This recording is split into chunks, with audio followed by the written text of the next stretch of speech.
Hello friends, आप सभी का स्वागत है आपके अपने यूट्यूब चैनल विजेता कुल में। तो साथियों, ये वीडियो आप सभी के सिविल कोड प्यून के प्रीवियस पेपर का पार्ट 2 यहाँ पर मैथ का डिस्कस कर रहे हैं। इसके पहले फ्रेंड्स हम जो डिस्कस किए हैं 15 मार्च के सेकेंड शिफ्ट का पेपर डिस्कस किए हैं। तो कल के वीडियो में हमने मैथ में फ्रेंड्स यहाँ पर 69 तक हमने ऑलरेडी डिस्कस किया था। आज आपका 70 से 85 तक सवाल देखने को मिलेगा और आपका सेट पूरा कंप्लीट हो जाएगा। तो चलिए सीधा हम वीडियो की शुरुआत करते हैं 70 से। 70 में सवाल है कि 18,750 रुपया का 2 वर्षों का चक्रवृद्धि ब्याज निकालें यदि पहले वर्ष में वार्षिक दर 4% और दूसरे वर्ष में 8% हो। तो फिर देखिए, हम सक्सेसिव इंक्रीज निकालने के लिए आप सभी को बता चुके हैं कि अगर आपको 4% और 8% का सक्सेसिव इंक्रीज निकालना है तो कैसे निकालते हैं। तो इसका बाकायदा हमने फार्मूला बताया था, x plus y plus x y और बटा में कितना होता है 100 होता है। अगर इस फार्मूला से आप नहीं बनाना चाहते तो डायरेक्ट अप्रोच समझिए कि किस तरह से हल करते हैं।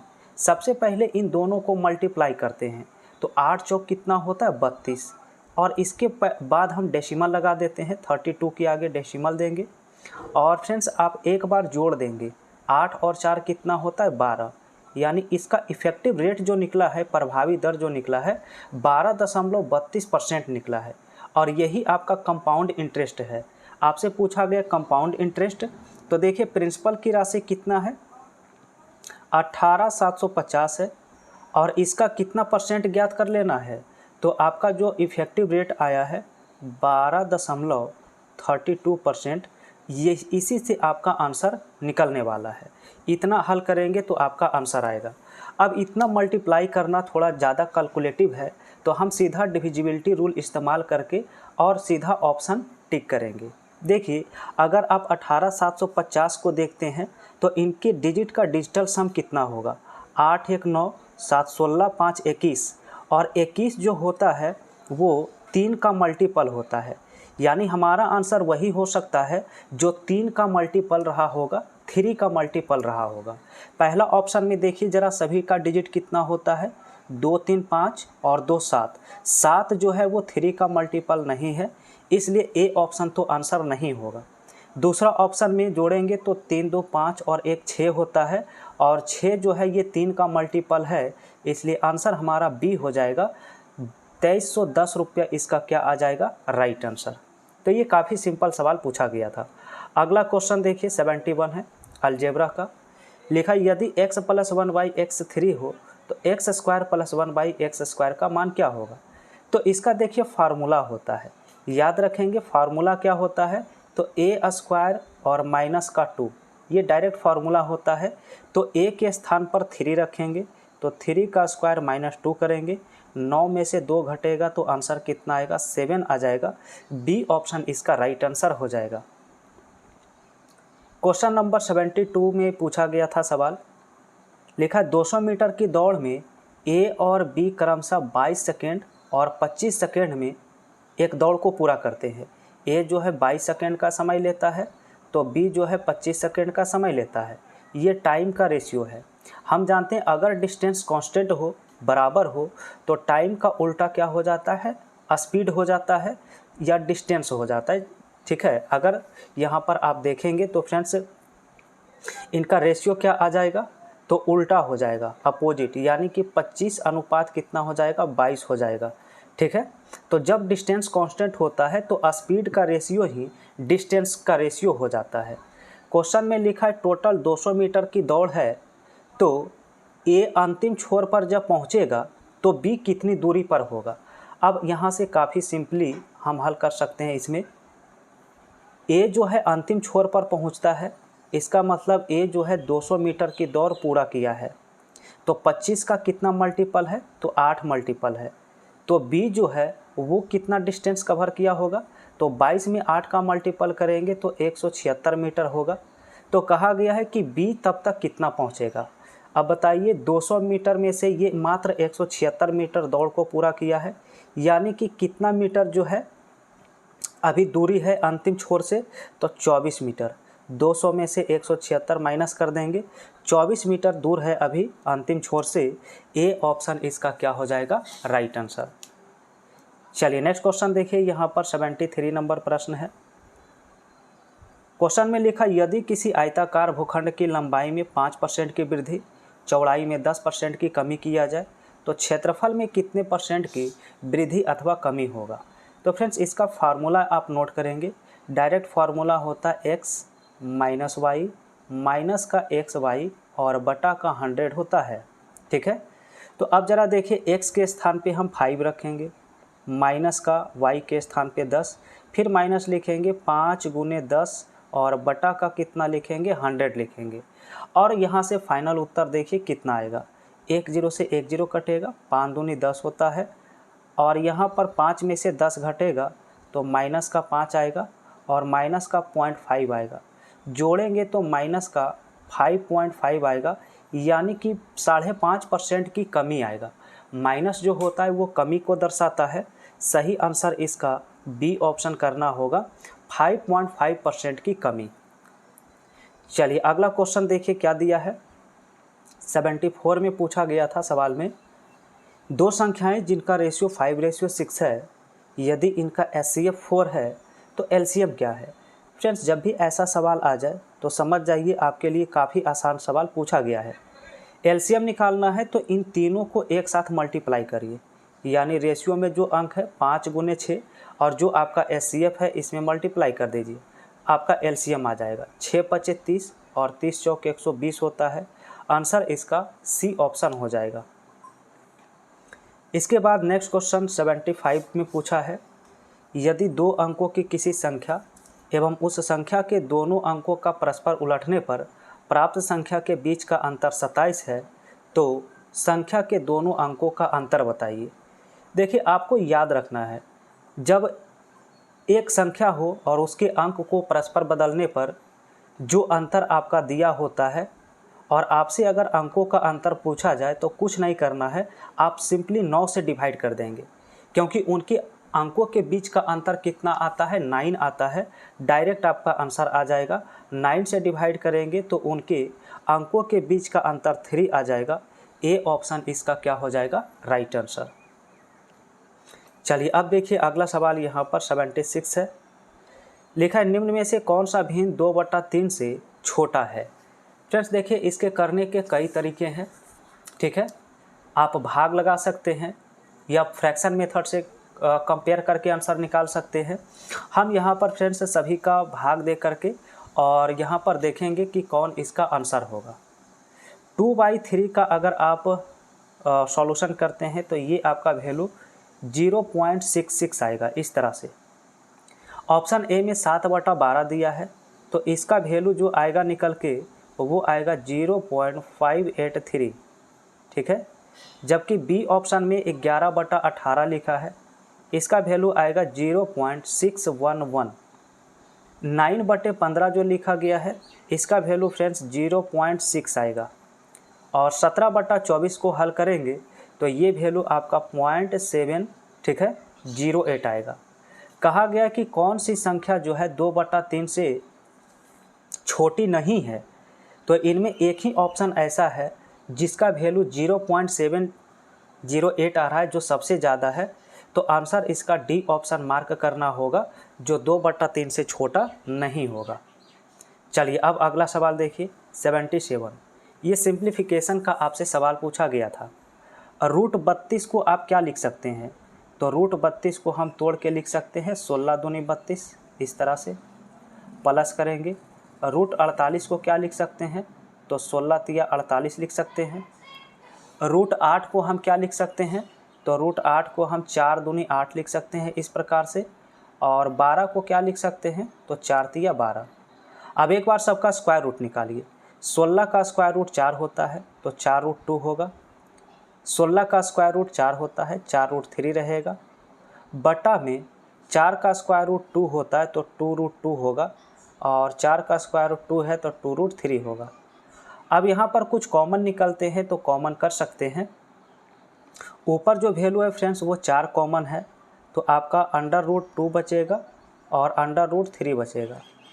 जबकि नीचे जो है वो आपका कॉमन 2 है और 2 कॉमन करेंगे तो आपका √2 प्लस का √3 बचेगा। अब आप यहाँ से सॉर्ट आउट करेंगे तो अंडर रूट वाला सब कट जाएगा।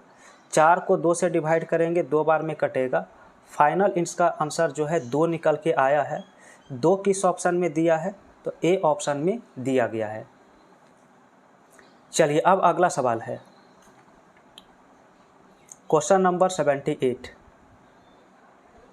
तो यहाँ पर लिखा है कि 0.4 का स्क्वायर रूट निकालिए, क्या होगा? तो इसका कैलकुलेशन थोड़ा सा करना होगा। अगर आपके पास 0.4 लिखा है तो इसे हम तोड़ के क्या लिख सकते हैं? 4/10 लिख सकते हैं। अगर इसका कुछ पल के लिए अगर हम परमेयीकरण कर देते हैं तो ये आपका वैल्यू जो है √40 और बटा का 10 हो जाएगा, क्योंकि 100 का स्क्वायर रूट कितना होता है? 10 होता है। इस प्रकार से आएगा। और √40 का स्क्वायर रूट निकालेंगे तो √40 का जो स्क्वायर रूट होता है फ्रेंड्स वो आपका होता है 6.32 और बटा में 10 करना है। 10 से इसे डिवाइड करेंगे तो फाइनल आंसर 0.632 निकल के आएगा, जो किस ऑप्शन में सही होगा? तो ऑप्शन नंबर डी में सही होगा। चलिए अगला क्वेश्चन देखिए। 79 नंबर क्वेश्चन में है 30 मीटर लंबे 16.5 मीटर चौड़े आंगन के फर्श में पत्थर डलवाने के लिए पत्थर के कितने टुकड़े चाहिए यदि पत्थर की माप 2.5 मीटर इंटू 2 मीटर के माप का है? तो बहुत ही सिंपल है। आपको एन का वैल्यू पूछा है, तो जो आपका आयताकार कमरा है उसके क्षेत्रफल में टुकड़े के क्षेत्रफल से डिवाइड करेंगे, यानी कि 30 और इंटू का 16.5 और डिवाइड कर देंगे 2.5 से, यानी कि 2.5 और इंटू में 2 से, और यहाँ से फाइनल आंसर देखेंगे कि इसका फाइनल आंसर कितना आता है। चलिए काटने का प्रयास करते हैं। डेसिमल से डेसिमल देखिए हट जाएगा, ठीक है। और 25 से क्या कट सकता है? 5 × 5 = 25 होता है और 5 से 165 को काटेंगे तो 5 × 3 = 15 और 5 × 3 = 15, 33 बार में कटेगा। 5 दूनी 10 से ये आपका 30 जो है 3 बार में कटेगा, तो 33 × 3 = 99, यानी राइट आंसर इसका 99 आएगा। ए ऑप्शन राइट हो जाएगा। अगला सवाल क्वेश्चन नंबर 80 और 80 नंबर फ्रेंड्स देखिए यहाँ पर क्वेश्चन अधूरा है, ठीक है। क्वेश्चन यहाँ पर ये अधूरा है। तो चलिए आगे बढ़ते हैं सवाल में और क्वेश्चन नंबर 81 को सॉल्व करते हैं। लिखा 5 क्रमागत संख्याओं का योगफल 270 है, तो इनमें दूसरी तथा पांचवी संख्याओं का योगफल क्या होगा? अब एक चीज़ ध्यान रखना है, अगर 5 संख्याओं का योगफल 270 है तो इनका एवरेज कितना रहेगा? तो एवरेज निकालना है तो टोटल योगफल में हम नंबर से अगर डिवाइड कर देते हैं तो हमारा एवरेज निकल के आ जाएगा। तो यहाँ से अगर 5 से डिवाइड करेंगे तो 5 × 5 = 25, 5 × 4 = 20, आपका एवरेज है जो 54 है। और हम जानते हैं कि एवरेज जो होता है वो हमेशा बीच में होता है, यानी इसके आगे 2 संख्याएँ रही होंगी और इसके पीछे 2 संख्याएँ रही होगी। तो चूँकि क्रमागत संख्याएँ हैं तो 54 के आगे 55 और 55 के आगे 56, 54 से पहले 53 रहा होगा और 53 से पहले 52 रहा होगा। सवाल में पूछा है कि दूसरी संख्या और पांचवी संख्या का योगफल, तो दूसरी संख्या 53 है, पांचवी संख्या 56 है। इन दोनों को जोड़ेंगे तो वैल्यू क्या आएगा? 6 × 3 = 9, 5 × 5 = 10, 109 आया है। तो ऑप्शन नंबर डी इसका क्या हो जाएगा? Right answer. चलिए अब सवाल देखिए, आप सभी का 82 है। लिखा ए और बी का अनुपात इतना है, उनके वर्गों का अंतर 81 है, ए का मान बताइए क्या है? ठीक है, 82 नंबर सवाल है। तो बिल्कुल सिंपल है, हम चाहें तो यहाँ पर ऑप्शन की मदद ले सकते हैं और डायरेक्ट ऑप्शन से आंसर कर सकते हैं।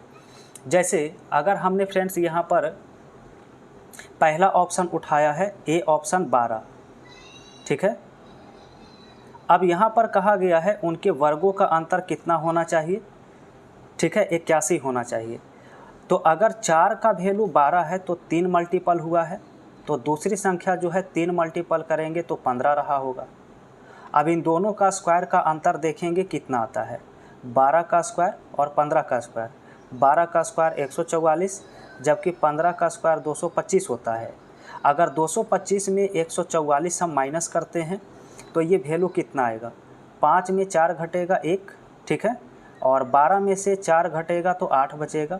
देखिए डिफरेंस 81 आ गया फर्स्ट ऑप्शन में ही, तो हमारा आंसर ए ऑप्शन ही क्या हो जाएगा, राइट आंसर। आइए अगला सवाल देखिए, क्वेश्चन नंबर 83 दिया था। 83 में है कि 2/9 तथा 4/15 के व्युत्क्रम के योगफल का व्युत्क्रम कितना होगा। तो सबसे पहले इसका व्युत्क्रम लिखिए, 2/9 है तो इसे 9/2 लिखेंगे, प्लस करेंगे, 4/15 है तो इसे 15/4 लिखेंगे, और इन्हें सॉर्ट आउट करेंगे, भिन्न का जोड़ जो होता है हल करेंगे तो ये वैल्यू आपका 33/4 आएगा। लेकिन ये आंसर नहीं है, कहा गया इसका व्युत्क्रम करिए, रिवर्स करिए, रिवर्स करेंगे तो 4/33 आएगा। तो 4/33 ऑप्शन नंबर डी में दिया गया है। अगला क्वेश्चन सवाल नंबर 84 है, और ये पाइप और टंकी का क्वेश्चन है। क्वेश्चन में है एक टंकी को भरने के लिए 2 नल हैं, जबकि तीसरा नल उसे खाली करने के लिए है। जब तीसरा नल बंद है तो वे क्रमशः 10 मिनट और 12 मिनट में भरते हैं, जबकि तीनों नल खुले होते हैं तो 15 मिनट में भर जाती है। पहले 2 नल बंद हो तो तीसरा नल पूरी टंकी को कितने समय में लगभग खाली कर सकता है। देखिए बस यहाँ पर लैंग्वेज को भर दिया गया है, बट इसका सॉल्यूशन देखिए एक लाइन में आपका होने वाला है। सबसे पहले जो पहला नल भरता है वो कै मिनट में भरता है, 10 मिनट में, तो इसे 1/10 लिखेंगे, क्योंकि टाइम का उल्टा इफ़िशियंसी होता है।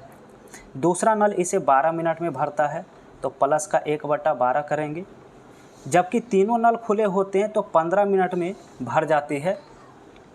तो फ्रेंड्स यहाँ पर हमें तीसरे नल का क्षमता निकालना है, तो तीनों की कैपेसिटी को माइनस कर देंगे इसमें, यानी 1/15 इसमें क्या कर देंगे, माइनस।